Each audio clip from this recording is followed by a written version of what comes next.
Faster My, good afternoon. Welcome to Mannin Line on Manx Radio this Thursday lunchtime. Today it's all about Manx care with the new Interim Chief Exec, Chris Stockport. Dr. Stockport is here with us today. And if you want to get in touch, text, email, call and WhatsApp. Well, apparently the government says his central task is to lead Manx Care through governance review between Manx Care and the Department of Health and Social Care. And whatever you want to talk about, by all means, do get in touch. Just run a pen portrait around this. Manx Care was established in April 2021 by the government as an arm's-length organisation established to focus on delivery of health and social care on the Isle of Man. It followed a review by Sir Jonathan Michael. DHSC continues to be responsible for strategy, planning, policy and regulation. Is that right, Chris Stockport? Is that all that correct? Well, that is all correct. Well, Faster Mike, good afternoon. Hello. It's been a wee while since we saw you.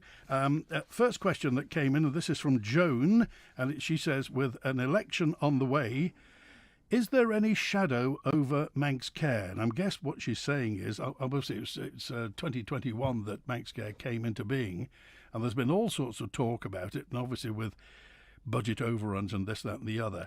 The future for Manx Care, how do you see it? Well, you've just referenced the governance review, Andy. So there is a piece of work underway at the moment, which looks exactly at that, and how do we best position Manx Care so that it is able to work as effectively as possible within a wider public service and government environment, and that's right and proper, of course, because everything moves on, and you learn as you go along. I think what's important is wherever Manx Care sits, it's still about delivering healthcare and social care for residents on this island. That has to carry on. So I'm really most focused upon how we do that, wherever that should be. Okay, and in the middle of all this, I mean, there's no getting around this. There's been a major leadership change. You've got to provide continuity. Obviously, the chair and other senior leaders are changing as well. So you're the lighthouse in the middle of all this, trying to keep the ship on course.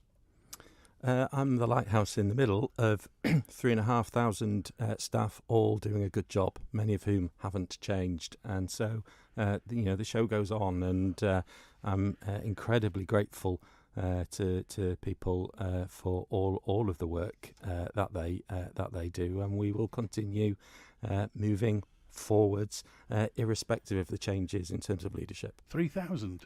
A little over 3,000, yeah.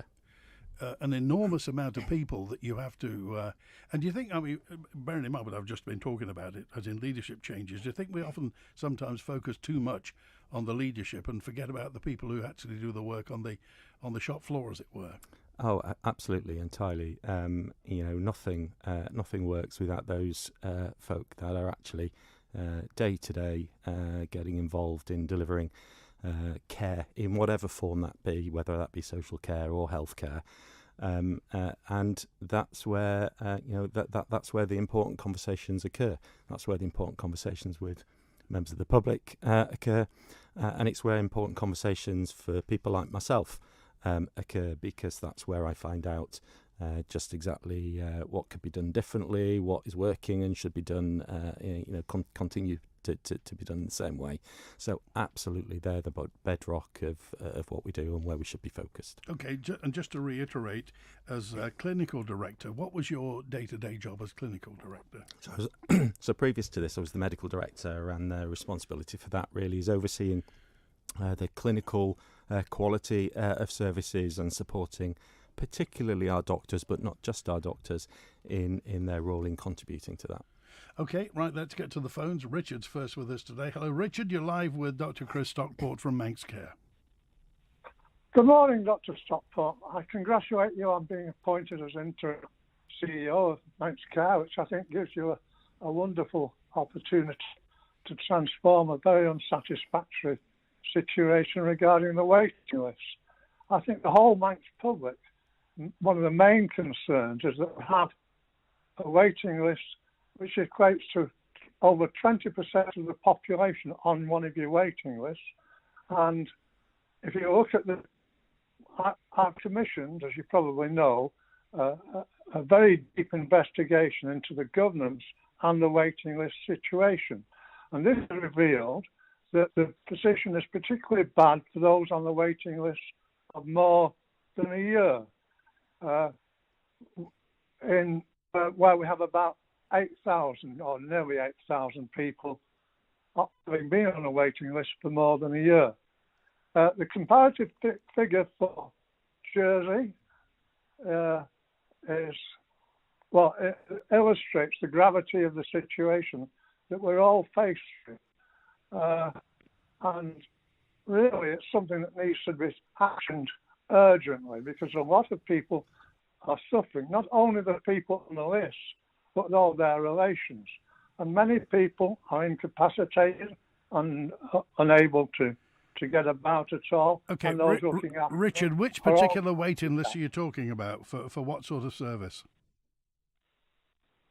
I'm talking about all the waiting lists. If you look at the total figures, you'll see that it's about 17,000 people on the waiting list at the moment. Okay, well, let's ask Dr. Stockport. Your response, Dr. Stockport. Yeah, afternoon, Richard. Thank you for the work that you have done on this. I'm aware of that work. I would agree that there is a lot of work that we need to do on our waiting lists, and it's there at the top of the list of priorities for myself and my team. One of the problems that we have with managing our waiting lists is the extent to which we rely upon paper records, and we know as we're looking through those waiting lists that haven't been able to manage them in quite the way that we would have done had we had some sort of slightly more up-to-date approaches to them. And it means that on some of those waiting lists, there are a number of patients appearing on several occasions, sometimes patients waiting on different waiting lists for the same condition. And that's just not where we would want to be. It causes confusion for us, but most importantly, it causes confusion and dissatisfaction for those people sitting on those waiting lists. So there's a load of work to do there. Could you possibly explain how somebody can be on two lists? So sometimes, and I'm thinking back to the days when I was doing a general practice more than I do now, you'd refer an individual for a problem and you'd refer them to a particular specialty. And then as they sit on that waiting list, their condition may evolve or become a little bit clearer, and you then realise that they need to actually be seen by a different specialty. So you'll refer them to that different specialty, and often they then don't come off the waiting list for the first specialty, just as you'd imagined might be the case. And so then you end up with a situation where people are sitting on multiple waiting lists. There are ways to manage that, and we need to do more to deal with that. Even when we've dealt with that, of course, our waiting lists are longer than we would want them to be. And I'm really grateful to work from Treasury and the department in supporting us to put some more resource in to dealing with those waiting lists that are the particularly long waiting lists. Okay, Richard? Yes, I see a sort of grave problem. I don't want to accuse anybody, but we've got a really fine hospital, wonderful staff running it, and great carers. But this is one big stain on Manx care, and it's something that really needs to be actioned. And what worries me is that while the waiting lists are so long, people are being forced to go and pay privately for a great deal more than it would cost Manx care to do it. And the problem is, it really gives Manx care, I'm not saying this is the case, but it makes you wonder, because Manx care have an incentive to go the wrong way, because the more people go on have to pay, the less people they have to treat and the less money they have to spend treating them, which is a very unfortunate situation, to say the least. Okay, what's the situation regarding getting records onto computer then, Chris Stockport? So we're making progress. Colleagues may well be aware that there's a long piece of work underway in terms of computerising healthcare more generally, called the Manx Care Record.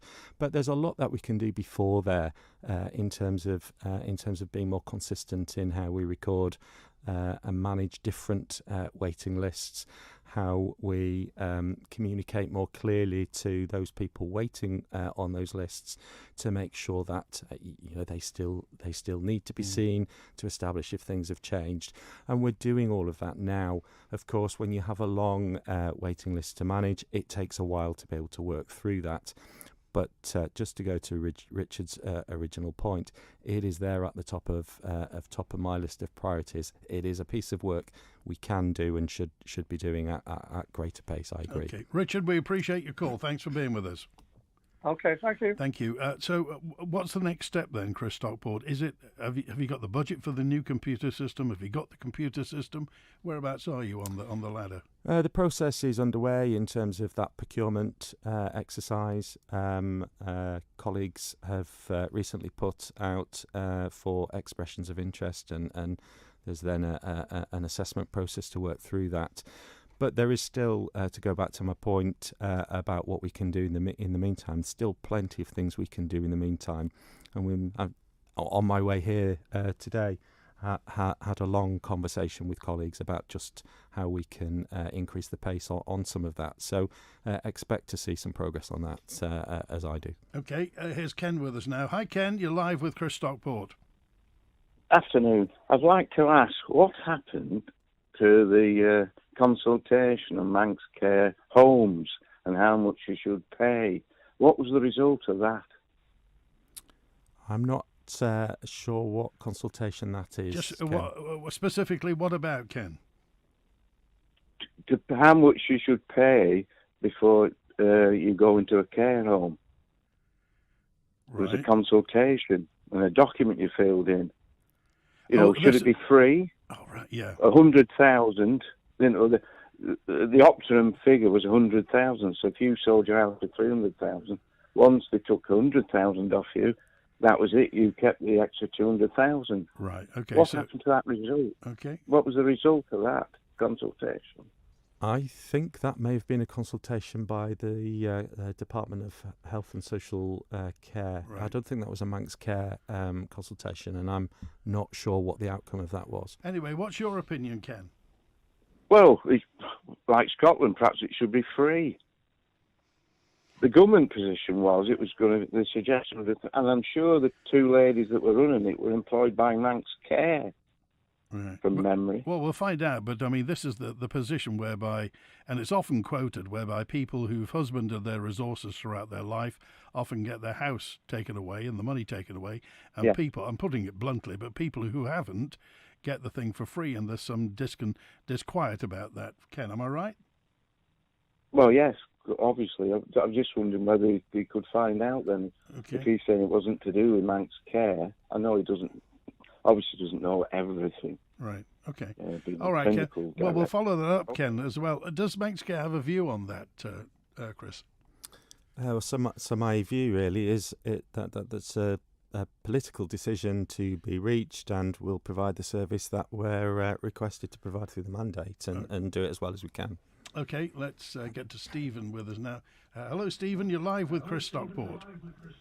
Oh, good afternoon, Andy. Good afternoon, Chris, and good afternoon, listeners. I wonder, could I ask a question, Chris?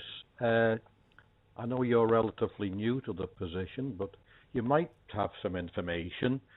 Has there been any problems in recruiting staff due to a lack of accommodation on the island for these staff? Because I hear of people who've tried to come over, certainly in education, etc., and they've failed to get accommodation due to our lack of accommodation at short notice and let. So, has healthcare suffered this problem, and are you aware of anything? Thank you, Stephen. Speaking frankly, recruiting staff can be difficult to health and social care settings, and we're constantly reviewing how we can better recruit staff, whether to permanent posts or to short-term posts.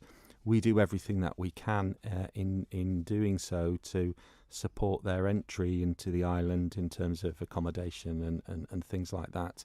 it can sometimes be difficult. We have some accommodation of our own, but it's often not sufficient for new staff coming in.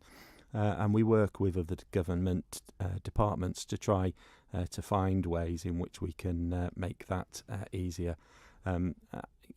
It isn't the most significant part of difficulty in terms of recruiting healthcare professionals, but it certainly sometimes comes up.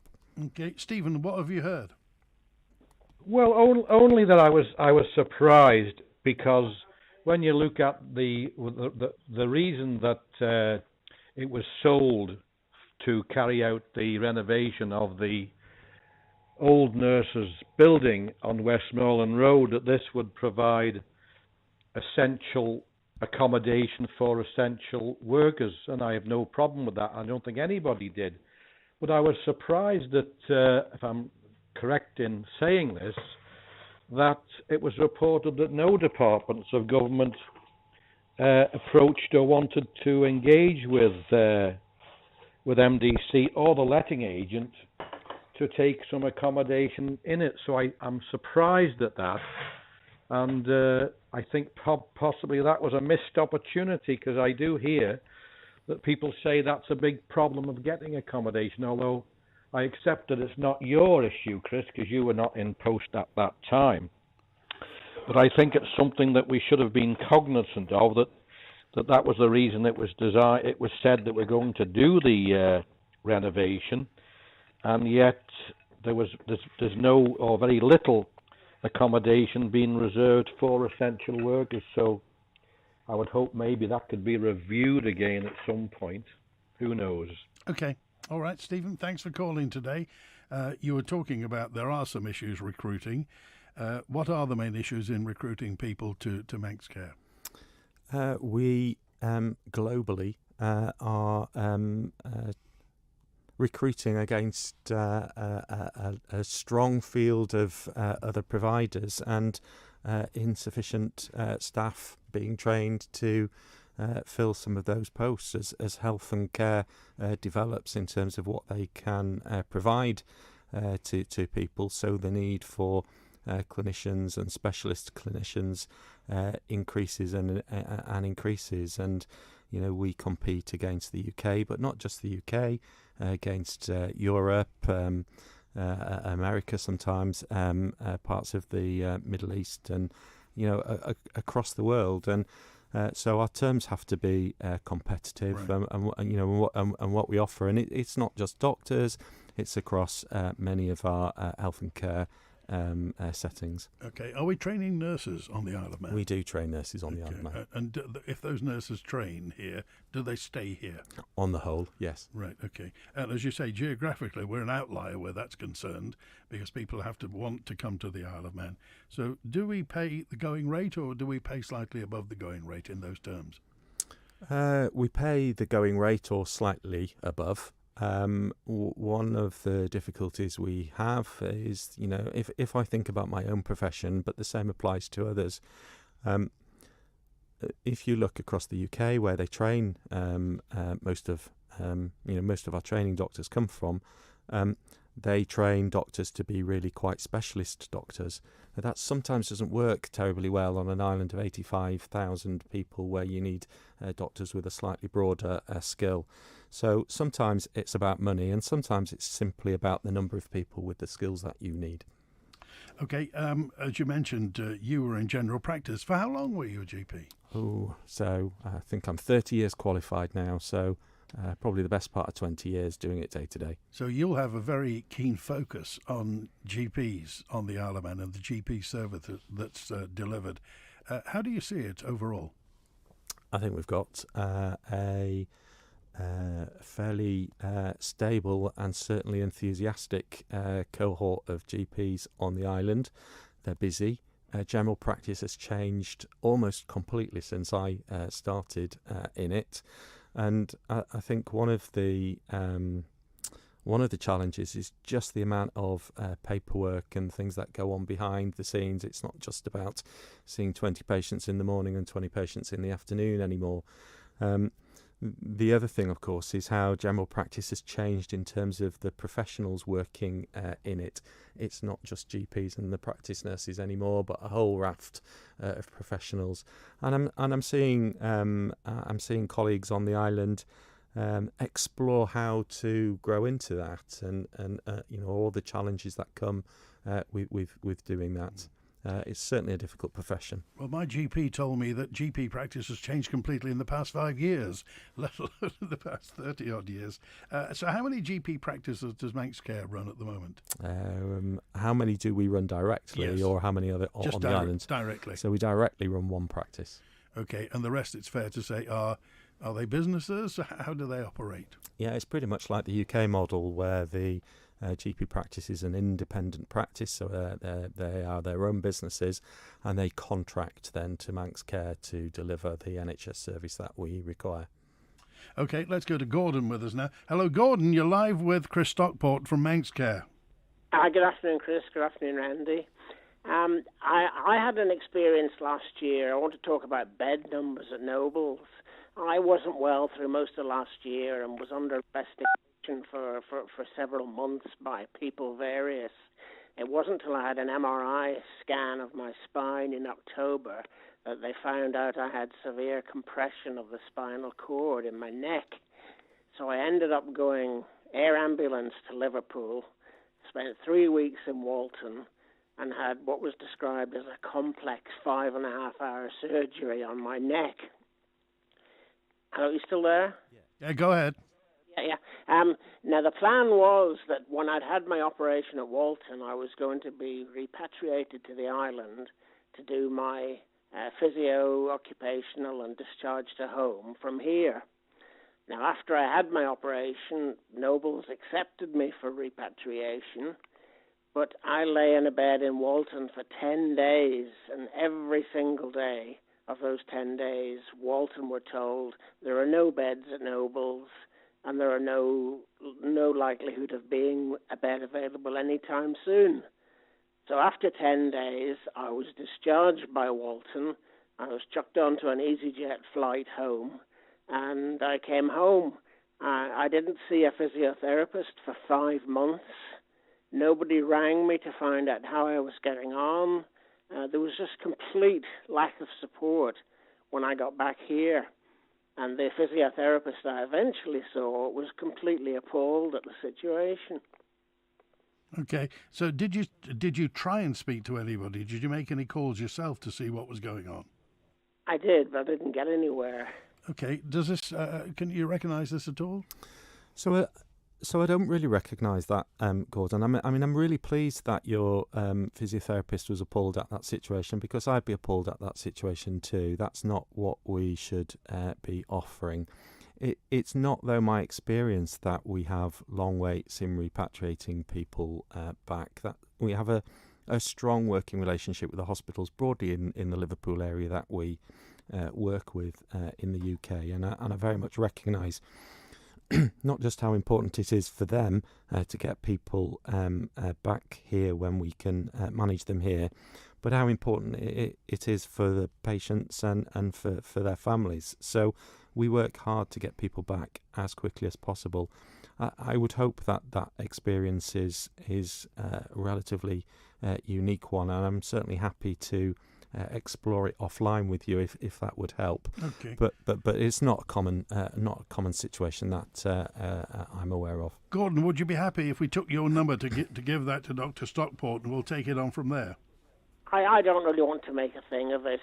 It's all water under the bridge. You sure? How are you now, by the way? I'm a lot better, but I still have some residual problems with mobility. But I'm a lot better than I was, Okay. yes. All right. Well, we're glad about that. Thanks for calling today. We're live with Dr. Chris Stockport, who's the interim chief exec of Manx Care. Took over, of course, with the departure of Teresa Cope, who we wish well. She's now in Guernsey. And a lot to happen over this governance review and the transition, just to see what's happening to Manx Care. And if you want to get in touch, text, email, call, WhatsApp and text are 166 177, email studio@manxradio.com, or call 66 13 68. It's 12:30. Pro Isle of Man Chartered Accountants. Remember Remember when you used to get business advice from your bank manager? Stiff upper-lipped pillars of the community whom you called Sir? Nowadays, you can get all the advice on every business issue from the friendly, down-to-earth chaps at Crow Isle of Man. And some of the chaps are even women. Imagine! Crow Isle of Man. Global presence, local knowledge. Crow Isle of Man. Crow.im. Manx Mobility and Onken have it all. Daily living aids, wide-fitting shoes, rise recliners, beds and scooters, including lightweight and airline-approved models. Call in and see how our expert team can make your life easier. Manx Mobility at the top of Summer Hill. Whatever your business, whatever its size, you can always rely on the island's leading fuel and oil supplier to keep you moving. Ellen Vannin Fuels, powering the island and powering industry. Call us on 844 000. Carpetland, the carpet specialist with the island's best value carpets in stock, often fitted within a week. Furnitureland, for three-piece suites, dining and living room furniture, and a selection of amazing beds. Carpetland and Furnitureland, West Street, Ramsey. Elevate rubber cover from Rubber Roof Shop for one-piece flat roofing systems. No joins, no leaks. We also line commercial box gutters in one piece up to 60 metres with a 20-year written warranty against leakage. Call Rubber Roof Shop on 49667. Check out the Groudle Glen Railway summer timetable for some great days out. Visit the Clifftop Tea Rooms and Sales Emporium, book a special steamed tea and join our free family train spotting challenge. Hop on the line that goes uphill to the sea, the Groudle Glen Railway. For times, see ggr.org.uk or visit on Facebook. The previous message was brought to you by QVH, the island's premier serviced offices and co-working space in the heart of Douglas. Call 639 940 for more information or visit qvhpremierofficespace.com. Guild 2, Guild J as Guild Sarah. A Gilg, the Manx Gaelic, Chinian Amera, the mother tongue of Ellen Vannin, the Isle of Man. You can catch up with more of Manx Radio's Manx language programmes in the weekly podcast Abershen Rish. Say that again. Shene, that's the one.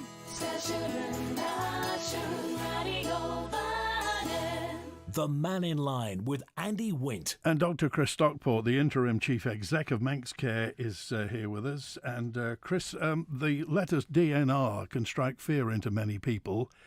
I had a couple of messages in about DNR appearing on people's notes without them knowing about it. Could you explain a bit more about that? Yeah, this is an incredibly difficult subject. So DNR stands for Do Not Resuscitate. I've experienced this journey over many, many years in different areas, and it brings out strong views on both sides of the debate. Sometimes when you have individuals going into hospital who are particularly frail or particularly unwell, healthcare professionals struggle to work out what to do if they, for whatever reason, were to stop breathing or their heart stopped. And that's what Do Not Resuscitate stands for. It doesn't mean that you shouldn't be doing everything you can to avoid that situation. It just means that in that situation, you're not going to commence resuscitation attempts to restart the heart or to restart breathing. And the reason it's difficult is because many doctors will tell you of really difficult situations that they have been in where individuals have had attempts to be resuscitated when there is no reasonable prospect of that being successful because of the individual's wider healthcare situation and the amount of distress that has caused or lack of dignity. The difficulty with that is that unless you have careful conversations that include the people that you're talking about, then there is a loss of dignity as well. So it really hinges on having really careful conversations with people, establishing what their thoughts are on that subject, having an honest conversation about what the limits of medicine can do, and then reaching a shared decision sometimes those conversations are not handled as well as they ought to be. Okay. Who's responsible for putting the letters on the notes? It should always be a doctor. Okay. And do the person or the people surrounding them, the relatives, do they have to know that? Are they required to be told? They're not required to be told, and there are some circumstances where that might not happen, but I would consider it to be good practice in most situations for them to be aware. Sometimes patients don't want to have that conversation with their family, but I would suggest that the starting position in all circumstances should be that you include people in that rounded conversation. Okay. I've got some clarification on that, the consultation that was mentioned. The cost of the care consultation that the caller mentioned, Ken, it was a DHSC one rather than a Manx Care one. The report from it went to Tynwald in May, but they didn't vote on what to do next. It was just the publishing of the report itself. They haven't made a final decision on exactly what to do next, and we'll post that actually on manxradio.com on the news if you want to take a look at it. But that's the situation. Can you 468 says, can you ask why the Southern Group practice has a 5 or 6 week wait for routine appointments and Ballasalla surgery has the same week appointments? So we did talk a little earlier about how practices are independent practices, and they run their appointment system in the way that they choose to run them. And some practices take very different approaches to others. Some practices require you to phone first before and speak to a clinician before getting an appointment. Others only book appointments on the day, and everything in between. We do have conversations with all of our GP practices where appointment times are proving difficult. And I'd encourage your caller to share their concerns with the practice too. Okay. Vivian's with us now. Hello, Vivian. You're live with Dr. Chris Stockport. Hello. Thank you very much. Good afternoon, sir. I don't know whether you can answer my question or not, and I understand if you can't. I was very much part of the Cottage Hospital. They had a League of Friends. They raised an awful lot of money for the Cottage Hospital, and nobody, and I've spoken to a lot of people, know where that money that was left finished up. Can you tell me? This is the Ramsey Cottage Hospital League of Friends fund of money that was there, yeah? Yes.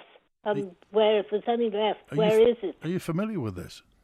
I'm not familiar with that, Vivian. I'm certainly happy to try and help you answer that, but I'm not aware of what the League of Friends as a charity, what has happened to well, them. they raised thousands, and I'm talking about thousands over the years they were there. Right. And it's just out of interest. I'm not grumbling at anybody, but it just would be interesting to know the answer. Okay, all right, we appreciate that. Thanks, Vivian. Thanks for that. And it would be nice to know, wouldn't it? Funnily enough, another Stefan dropped a note in as well. Could you ask Dr. Stockport, what is the future for Ramsey Cottage Hospital? We hear one thing from one person, one thing from another. What's the situation? Okay, yeah, very happy to do, because I attended a public meeting in Ramsey just a couple of weeks ago to talk about this very point. In my view, Ramsey has got a very vibrant future ahead, not just the hospital, but in terms of the other services that we can provide more locally in Ramsey that wrap around the hospital too. We're currently in the process of returning all of the services back into Ramsey, and I explained in the public meeting that there's 2 or 3 that are due to move in over the next couple of months, alongside all of the services that have already moved back.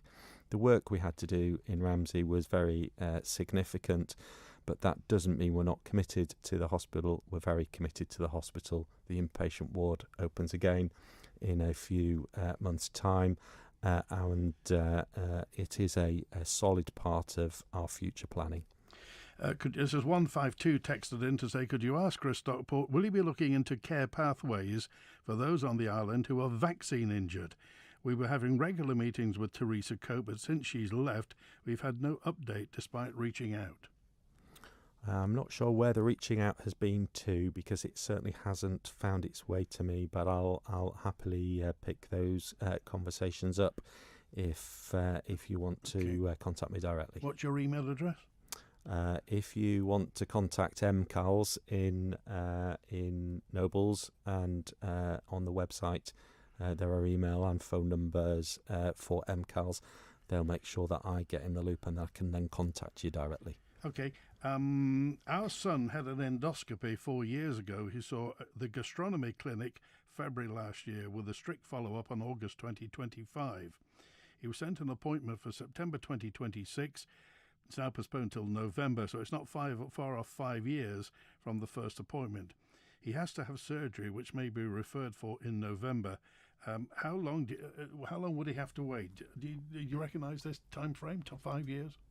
No, I don't recognise that time frame, and I'm slightly worried if it has been that length of time that things have just fallen apart a little bit, and we're not aware of him on the waiting list. Again, if you contact me directly, I'll certainly get to the bottom of it. I'm seeing more and more medical misinformation and false information posted on social media by unqualified people. We've seen the damage this is causing in the USA already with outbreaks of preventable diseases. What can Manx Care do to counter misinformation, says Steve? That's a really difficult question to answer, but it's a problem I very much recognise. You see all sorts, don't you, on social media, and it can be incredibly difficult to establish if it's correct or if it isn't correct. How do you feel as a clinician when you see something that is patently gobbledygook? So it's incredibly frustrating, isn't it? And you can try to correct that message, but it is only as wide as your own personal readership. So it's hard to tackle. You've got your own local primary healthcare professionals who will give you advice. We'll give you advice wherever we possibly can. And certainly there are occasions when we come across local sort of social media issues where we will try and work with other authorities to deal with those issues directly. But the problem with social media, of course, is it reaches globally. Dr. Google and things like that. Okay, and this concerns temporary staff, agency staff. A friend of mine recently had to spend a night as a patient in A&E. The nurse who was looking after him said that she was an agency nurse from the UK and mentioned an amount that she was going to be getting paid. So obviously agency staff, and I think we went through this last time we were talking about it, bank staff get the normal rate, agency staff get paid more. Am I right? So agency staff, where we have to call upon agency staff, then we find ourselves in a position of having to pay what the standard rate is for those agency workers, and were we not paying that, we wouldn't secure the worker because somewhere else would pay that rate. What I would say is over the course of the last few years, we've almost halved our use of agency staff, and I think that's really important because it's not just about the amount of money that you pay, but actually having a regular member of staff who becomes more and more familiar with your services and more embedded into the organisation. That's often more rewarding for the individual staff member, and it makes it much easier from a healthcare organisation perspective to be able to roster and manage shifts. So I think it's a good news story, the fact that we've halved our use of agency, but we do still from time to time need to draw upon that. And that's purely down to recruitment and retention, the fact that you need extra staff. And often in situations where you need a specific member of staff with a specific skill set because of an unexpected illness somewhere else in the service. And that will always be the same problem that we have being in a remote location, yeah? It always will be, but it's a question of minimising the impact which I think we've made good progress with. Tim dropped a note in. On a brighter note about Manx Care, I recently had an emergency admission to A&E. Emergency care was excellent under difficult circumstances. I might say in a couple of hours I was moved to Ward 1. The team were fantastic. I was extremely well looked after, and they turned a rather nasty situation into actually a very enjoyable stay. First-class service, and everybody involved credit to where it's due, says Tim. So it's fantastic to hear stories like that. And I think, we forget, if over the course of the year, if you include our primary care contacts and our outpatients and those people that present to A&E, we're delivering over 1 million episodes of care each year. The vast majority of those go very well. We tend to hear more about those where we could do better, and it's important that we hear about them, but it's also important that we don't lose sight of all of the episodes that go really well. OK, we're with Manx Care today on Mannin Line through till 1, so text, email, call and WhatsApp. More messages and more questions in a moment. For a wide range of wood-burning stoves and a complete installation service, visit The Snug in Ramsey. And we don't stop there. Kiln-dried firewood and full aftercare service, including chimney sweeps and maintenance. Call The Snug in Ramsey. A great night's sleep got even better with Zed's Bedding Store. From quality Bell-Dorm bed linen and mattress protectors, fleece and woven throws, to luxury duvets from the fine bedding company. Zed's Bedding Ramsey, next to Isle of Man Bank. Now is your chance to recognise inspirational individuals and groups making a real difference on the Isle of Man with the Heroes of Man Awards, brought to you by A Little Piece of Hope charity. From quiet acts of kindness to outstanding community work, nominate your hero or heroes at alittlepieceofhope.com/nominations. That's alittlepieceofhope.com/nominations. Nominations close Sunday the 30th of August, with the awards ceremony late January 2027. Details coming soon. This advert has been kindly supported by Cayman National Bank in the Isle of Man, rewarding relationships built on trust, and your nation's station, Manx Radio. Important dates are coming up for the House of Keys general election. If you want to vote by post, apply early so your ballot pack arrives in good time. You can also hear from your electoral candidates to find out what they stand for before polling day, the 24th of September. Pre-election meetings will be held in each constituency from the 7th to the 18th of September. Visit elections.gov.im to check postal vote deadlines and download the application, and to find your local pre-election meeting details. You can also email elections@gov.im or call 685 754. The House of Keys general election is on Thursday the 24th of September, and Manx Radio is helping you get to know the people asking for your vote.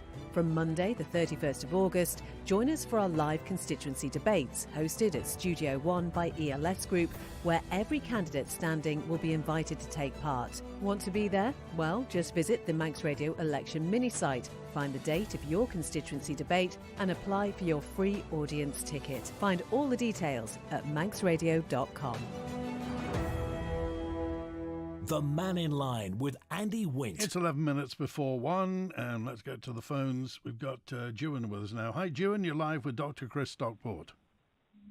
Thanks, Andy. Chris, how are you? Great, thank you, Jim. Thank you. 2 questions for you, Chris. The people that are, you say, on agency, or people that are transiting, working over here as doctors or as foster care workers or anything really, do we pay for their trips home out of our Manx Care budget? My second question is, on leave to remain visas for people who are staying here, do their dependents come? Is there a limit on how many go on to the healthcare register?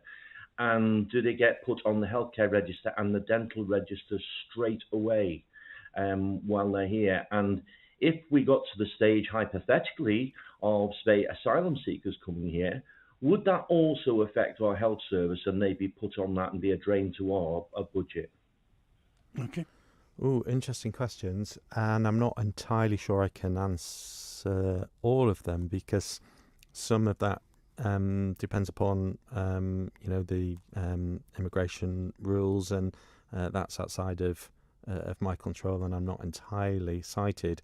what we do is put them on the healthcare register in exactly the same way as we ought to do with anybody else with leave to remain. So we follow the legislation and the rules that are in place. And in terms of agency workers, the negotiations that occur with the agency from which we are contracting that individual are robust, and we provide nothing other than what is the accepted market rate to secure a member of agency staff where we need them.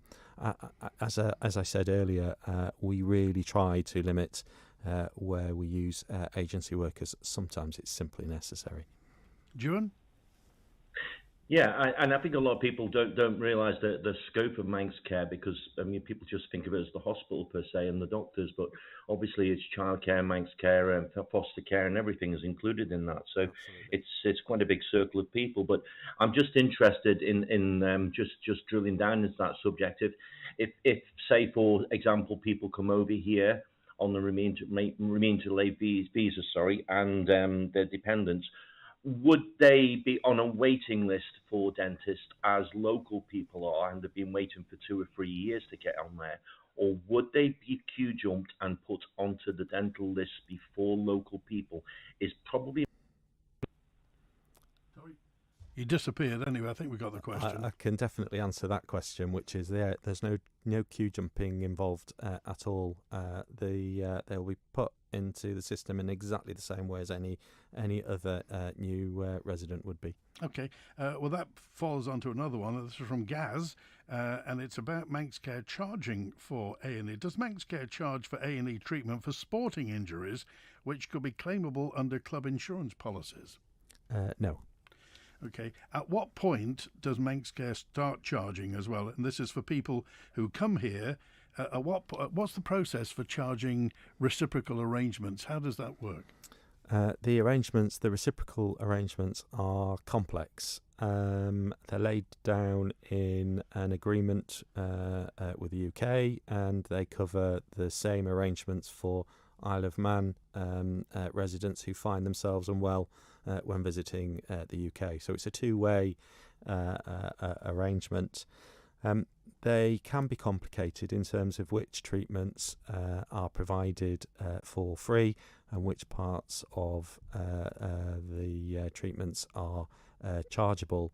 But we have a fairly slick system in terms of establishing that and making sure that we claim the appropriate fees back. As you'll appreciate, TT brings each year many people to the island who are not covered by NHS funding agreements, and so we have a fairly well-oiled machine to make sure we are claiming back everything that we can. Okay. I was very recently involved in a situation where a friend became unwell. The ambulance crew who attended were exceptionally caring and thorough. They made a difficult situation much easier, and a grateful thanks to... They often get overlooked, don't they? Or paramedics. They're not ambulance men anymore, are they? They're paramedics. They're paramedics, indeed they are, and highly skilled too.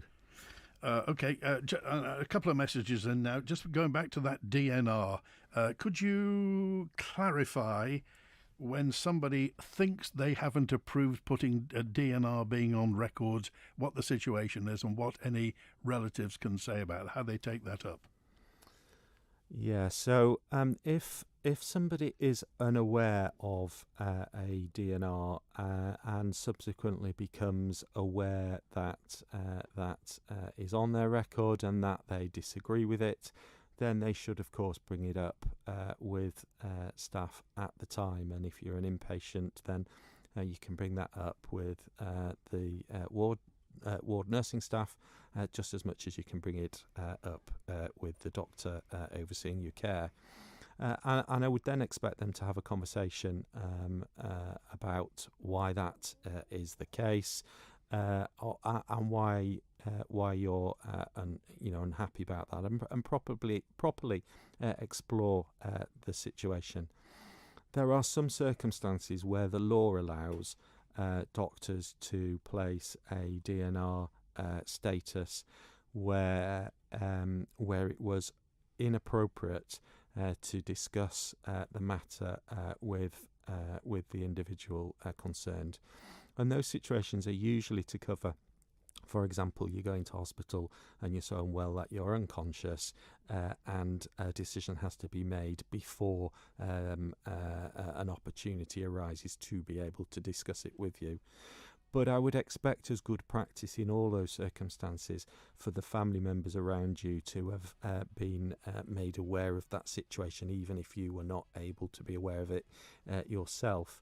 And I would welcome any challenge from anybody if they feel that status is not appropriate. Okay. Dr. Chris Stockport's been with us for the past hour, the Interim Chief Exec of Manx Care. Thanks for being with us, and hopefully see you again soon. I must point out, by the way, forgive this, Dr. Chris Stockport, while we've been on the air, has become a grandfather. Congratulations. Thank you very much. That's it. You want to follow up on anything? We got an open line tomorrow. You've been with Manx Care for the past hour. And again, thanks to Howie on the phones. And enjoy the rest of your Thursday.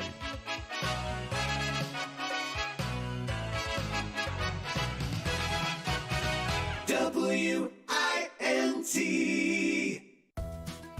Charity of the Week, brought to you by Kell Properties.